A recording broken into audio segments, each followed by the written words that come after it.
Hey y'all, this is AL Thick Madame, and this is the recap review for Tyler Perry's Sistas. So the episode started out with Maurice at the house feeling as if Calvin is in there having sex with a man. All you hear are noises coming from distinctively two different men.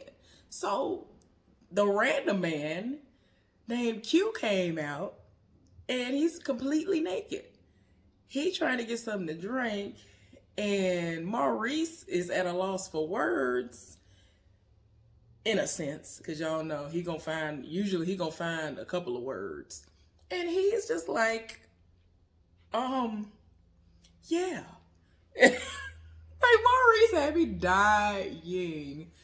Anyway, he is getting that man to get him a bottle of water out of the refrigerator. The man told him that he liked his laugh.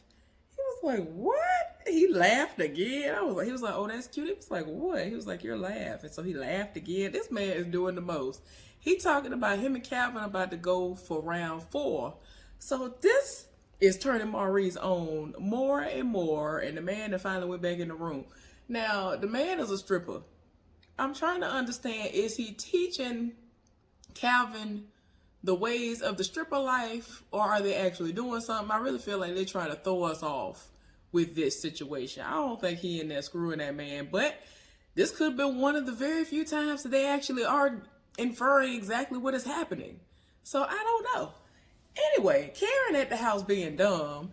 It's like, why keep inviting Aaron over if you ain't gonna do nothing but keep tempting yourself and get mad at the fact that he ain't trying to have sex with you because he's trying to honor his covenant with God, or whatever you want to say is going on.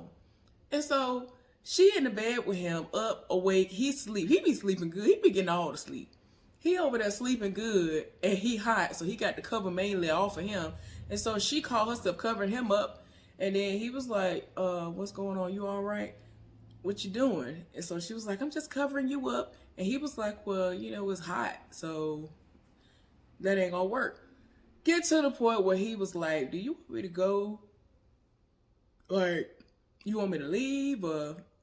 And of course she don't want him to leave, and he volunteers to go and get out on the couch, and he was like, well, it's cool out there, it's all right.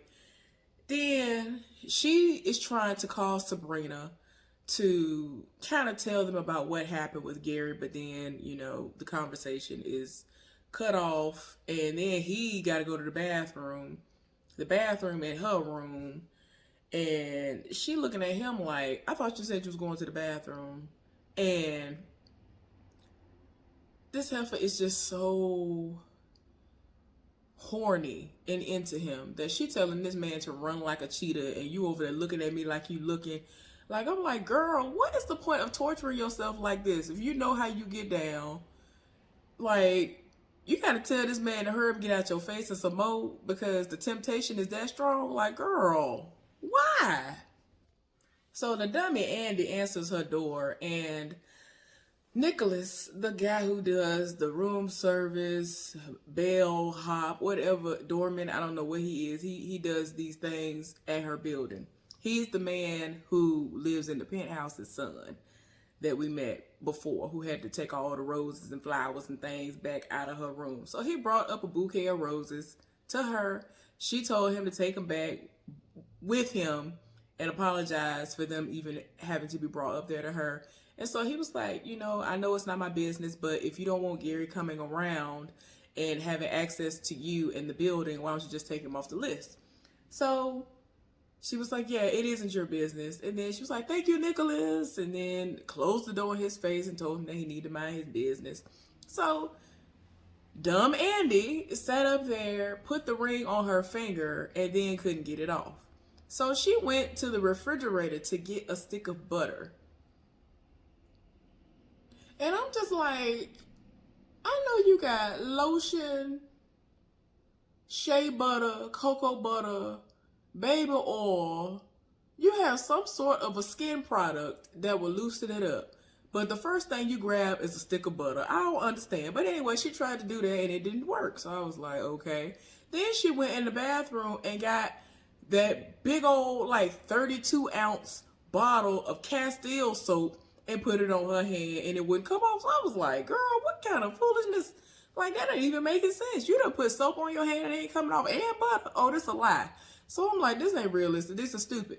Well, the ring that she has is a forever diamond. And apparently, Gary is... This ring is basically Gary. Like, this is all Gary. Like, it makes sense that he got this ring for this heifer. So for whatever reason, within the 2 minutes that she had the ring on her finger and couldn't get it off, she called the number on the box. And I'm like, what would incline you to do that? But okay, let's roll with it because it's the Tyler Perry TV show. Okay. So she done called the number on the box and she was like, hey, so I can't get this ring off my finger. And she learns that that particular ring is the type of ring that tightens when it goes over the knuckle of your finger. It tightens just enough so that it never can come off. So she's like, what you mean? And so he asked her if she had the key. She was like, what key? The groom's ring is the key that unlocks the ring. It just gets to the point where she realizes that she ain't gonna be able to get it off because the key is his ring. And I'm just like, girl, you so stupid. Ooh, you so dumb. You so dumb. But anyway, so meanwhile, Fatima and Zach are bayed up, just finished having them a good old session. And, you know, they talking and Fatima is like, you know, we fit. Like, she trying to deny it, but they really do well together. They are really amazing. Their vibe is great when they're together and all of that, you know, outside of the sex. But it's like he trying to figure out, you know, are they getting serious? Where are things going? And so she was like, well, I don't know yet. And so he like, what you mean you don't know? And he was like, you trying to make it seem like it's up to you. And she kind of looking at him like, it is going to be up to me whether or not it's going to go to the next level or not. And so, you know, of course, he actually voiced how he felt, which is that, you know, it's new for him to be able to be with someone who encourages him. And when he messes up, they still don't come for him. But if it had been his ex, she would have did all these things. And she had to tell him, hold up, don't even bring that in here. Like, don't nobody want to hear all that. I'm not her, so I don't want to hear all that. But anyway, she was like, look, I got to get ready for work. And she got to go shower. And so, of course, he's trying to join her in the shower. She said no. And eventually she gave in. And now she's talking about she going to put a shower cap on. I'm like, girl, you should have put the shower cap on the first time. Like, I don't understand. And then, like I keep saying, her hair was cute when she did have the water hit it. Because that straight look was just not it. Like, the curls was everything. The curlier, the better for whatever. For that length on her, I don't know what it is. To me, the really, really curly wig was really cute. When the water hit it and it curled up like that, it was really cute to me. But now she talking about, oh, well, you stay on your side and I'm going to be on mine. And he was like, I don't care about, I ain't going to be over there on your dusty side of the shower. And, you know, they finna go in there and take a shower. So, whatever. Karen summoned everybody but Andy over to her shop before they went to work and let them know what was going on with Andy. And so Sabrina was the only one talking and was like, you know what happened to her in college. We can't let her do this. Danny ain't saying nothing. It get to the point where Karen is like, okay, Danny, you normally have everything in the world to say. Why you ain't saying nothing today? So she was like, I mean, I tried to say all of this when we were at the bank, but y'all told me to be quiet, so I'm shutting on up. So they looking at her like, girl, say what you gonna say. So she was like, I think we need to just let her learn on her own, and she's our girl, so when she wants to come to us and tell us what's going on, she will. Well, they still gonna do a pop-up after they get off work today. Not gonna let her know that they coming and all of that. And I'm just like, whatever, do what you do. Y'all, I'm in the middle of the next scene. I'm sorry I had to stop it. It had me holler. So Maurice is at the house. This is the next day, the morning after.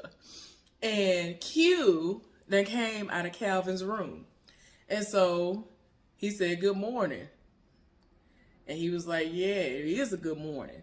So he talking to him and he like, I didn't sleep a wink. And so he was like, yeah, he's a marathon man. And he really is like, y'all really was going at it like that. He just met Calvin. So he don't even know him. He was like, he just met you and invited you over here? Because he asked him how long did he know him. He told me, oh, I just met him. Child, that man tried to roll up on Maurice. Maurice said, don't you touch me, you gutter snipe. Every time somebody calls somebody a gutter snipe, I die. I don't know what it is. But anyway, I'll be back.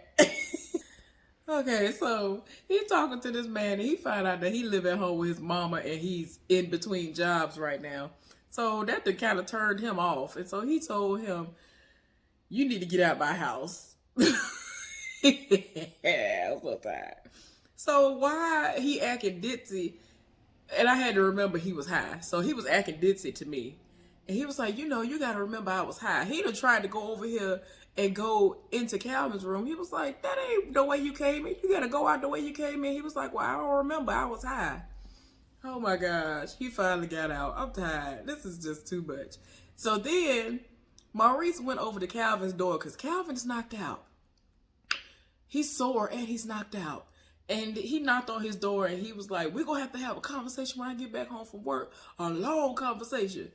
And he feel like he done held out on him and all of this. This is crazy. I really feel like he just teaching this boy some stuff and they trying to throw us for a loop. But we gonna see what it really is eventually. Zach went back to work at the airport and as soon as he saw Danny, he went all the way off. He told her to tell her friend Karen that she need to back up off of him and stop trying him because she has gotten him arrested behind something that he didn't do. So she was like, I already tried to tell her that you didn't do that. Because he was like, that don't make no sense. You know I ain't do this. You need to tell her I ain't do this. And she kept telling him, I already told her that you didn't do this. So she was like, I think it would be better coming from you if you tell her. He was like, I'm not talking to that girl. I moved on. I'm focused on my opportunity and working and doing what I need to do and staying out of jail. I ain't got time for this. She can be with old corny dude if she want to. Do what you do, but leave me alone. Stop trying to ruin my life. So he was like, look, I'm going to have to calm down before I kill somebody. And then he walked on off. Maurice came to work and he was greeted by Jacoby doing the absolute most. Calling him the B word and just stretching it out and doing the most. And Maurice was looking at him like, why are you talking like that? So he told him that he had a conversation with Sabrina last night and she told him that, he said stuff a certain way and this is the way you got to say it and just let him in on what actually happened to him and he's understanding of that and, he just wants to make amends and be cool with him. So he explained to him, that ain't the way you say it, first of all, and they can be, whatever. So Sabrina came in while, the explanation was going on and wanted to make sure everything was all right. So Jacoby went on ahead and went to work and he looking at her like, girl, why did you tell him this mess? What is going on? You had sex with him last night, didn't you? He's convinced that they had sex. She keeps telling him, no, it did not happen. And then she went on to tell him that he is very much so packing and that it is almost as if it is not of human existence as far as what he has going on down there. So he getting hot and bothered. He tatted up. Even down there, he got a smiley face winking at somebody down there. Like, it's like, boy, you doing the most. So he done got mad at her, like, how is it that all these men coming at you and they straight? Like, it's not fair. So they talking, and he was like, well, why didn't you do it? You should have just went on ahead and did it. And so Calvin is the reason why. She still has Calvin on the brain. And he was like, shoot, you should have just went on ahead and did that anyway. You should have forgot about that. So eventually he tells her what he has heard and what he thinks is going on. And at first she kind of didn't want to know, but went on ahead and told her what it was. And she in her feelings, she went in her office, called him. Of course, since he's knocked out, it went to voicemail. She left him a voicemail message and said, I could have respected the fact that you're gay. I could have respected the fact that you're bi. I could have respected the fact if you had just told me what it was. But you are the smallest man that I have ever met. Lose my number, don't ever call me again, and hung up the phone. So she's very, very upset. Now, again, like I told you, I really feel like it's going to be a completely different situation. He might be trying to learn how to be a private dancer or something. I don't know. So Danny is still at work and she called Karen. And Karen ain't trying to hear nothing she's talking about because she reveals to her that Zach was arrested and that he was released. And she kind of trying to figure out how, but she's come to the conclusion that he must have found another dumb broad to take her place and just bail him out and do all this and put up with his foolishness. And Danny just keeps insisting that she needs to be sure that she's right about all of these allegations. And despite what the bank has said, she does not believe that he's done any of these things. She still ain't trying to hear it. She done told her to stop calling her phone, and she at work. And so she read her and was like, girl, you and I both know ain't nobody in them chairs, which is true. So that was hilarious. But anyway, they gonna see each other tonight if she make it. We gonna see. Maurice was at work working when Calvin stormed in and he wanted to know where Sabrina was. She's on break right now. And so he ain't understanding why she left the rude message that she left. And I'm like, did you not hear the complete message? Because she was clear on every single thing she said.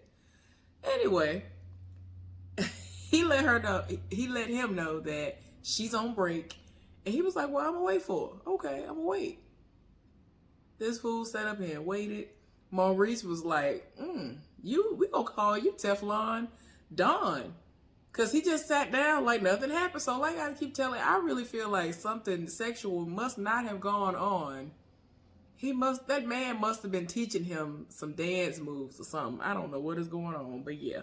Anyway, so Sabrina came in while Maurice and Calvin were arguing. Was like, I know you didn't tell her I was in a room with some man. Whoo, child. So, of course, she was like, yeah, Maurice did tell me.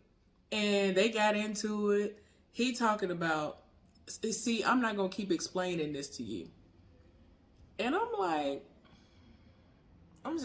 this whole back and forth between Sabrina and Calvin has been getting on my nerves. So, hopefully it is done once and for all. But I'm pretty sure it's not. But whatever. Anyway, he told her, I'm done with your BS. Don't call me anymore. She was like, oh, no problem. And she dug through her purse, got her phone, politely deleted his number, and blocked him. And I feel like he said all of that in the moment because when she did it and he heard it, he was like, you know what? Okay. And then he walked off and said, F her and some more. I was like, sir. Like, you could tell by the way his reaction was to her actually deleting the number. It was kind of like, okay, we gonna fight right now, but we gonna come back together in some way. Like, we'll get back to what we were before. But no, Sabrina was like, I'm done. I'm tired. You could have just told me what the situation was. You should have just been upfront and honest about what it was that you had going on. Instead of making me think one thing, but then it's something else. Child. It's just a mess. It is a mess. Woo. So, now we down to the end of the episode. And Andy done called Gary and told him that, the ring is on her finger and stuck. And so, of course, he's excited. He was like, oh, you must have been thinking about marrying me. And so she was like, look, just where is the key? And he was like, of course, the key is the ring. And I'm like, girl, this is typical Gary. Like, it makes sense for him to have found a place that does rings like this so that you literally can be locked down for the rest of your life with him. Like, for real. I can't. Anyway, so he was like, well, I want to see you. She was like, you can't be seen in my job. You can't go into my job. So she was like, can you get a courier or somebody to bring it over? Like, I cannot walk around all day with this ring on. So he was like, well, how about I come out front and you have Fatima come down and get it for me? And so she was like, okay, yeah, that'll work. So she was like, well, how soon do you think you'll be able to come by? He said, I'll be able to swing by in like 30 minutes. So she was like, okay, perfect. So I'm just like, Anyway, so not Gary. The heifer that got to work, and she's in the parking garage. I already told you I cannot stand in parking garages. His wife done rolled up with two other women about to beat this heifer down. I can't. Anyway, hopefully y'all enjoyed the recap review of this ridiculous saga that is gonna continue entitled Sistas. I'll talk to y'all later on. Y'all have a wonderful day. I'm about to get ready so that I can be good for work in the morning. Y'all have a good one. Be safe out there. Bye.